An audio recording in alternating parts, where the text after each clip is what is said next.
Well, DJ Carey has been jailed for 5.5 years for defrauding 22 people out of a total of almost €400,000.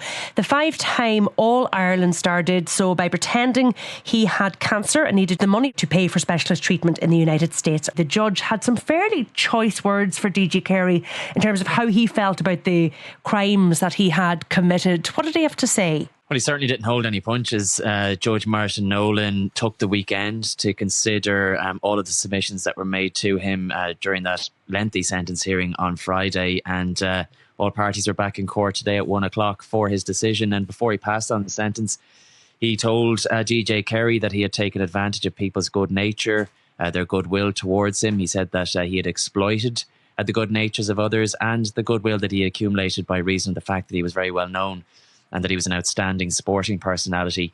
He said criminals appeal to the weaknesses of human beings, and that when it comes to fraud, he said most fraudsters seek to exploit a person's greed. But he said that wasn't the case here with DJ Carey. He said that he had exploited the good nature of his victims, 22 of them, as you say.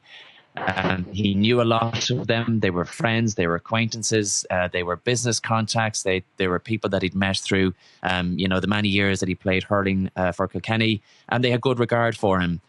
He persuaded them that he needed money in the most urgent way. That was to pay for cancer treatment, a bogus cancer diagnosis. And the judge also noted that he promised to return the money, knowing full well that he would never be in a position to do so. He described DJ Carey's behaviour as reprehensible. And in relation to the victims, and he did mention, he touched on this on Friday, but he went back to it again today because he really didn't want the victims, the many victims, to feel foolish for what they did. They were hoodwinked by a very convincing fraudster. He turned to a point that he made on Friday, told them they shouldn't feel foolish for wanting to help somebody that they thought was in need. They were exploited. Again, he spoke about DJ Carey's, glittering career on a hurling field, 5-time All-Ireland winner with Kilkenny.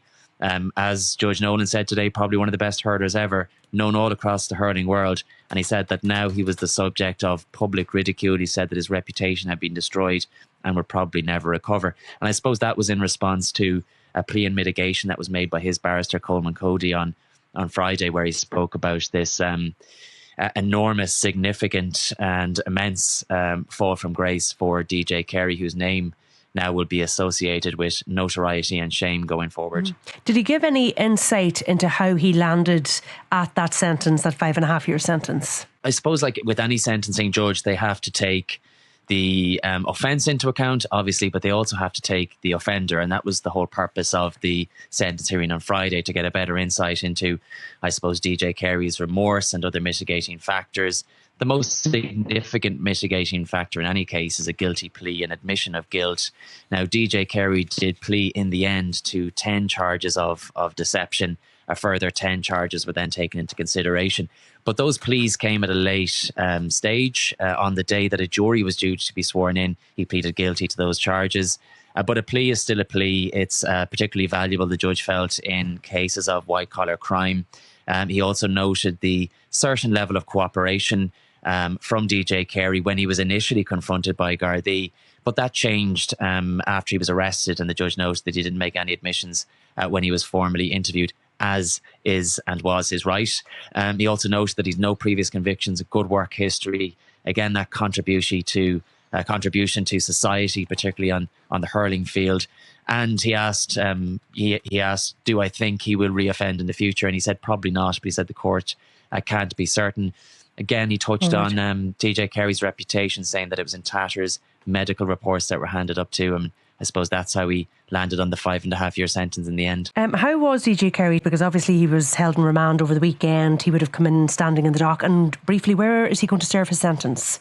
Quite impassive again throughout. Listened intently as the judge was outlining the sentence to him.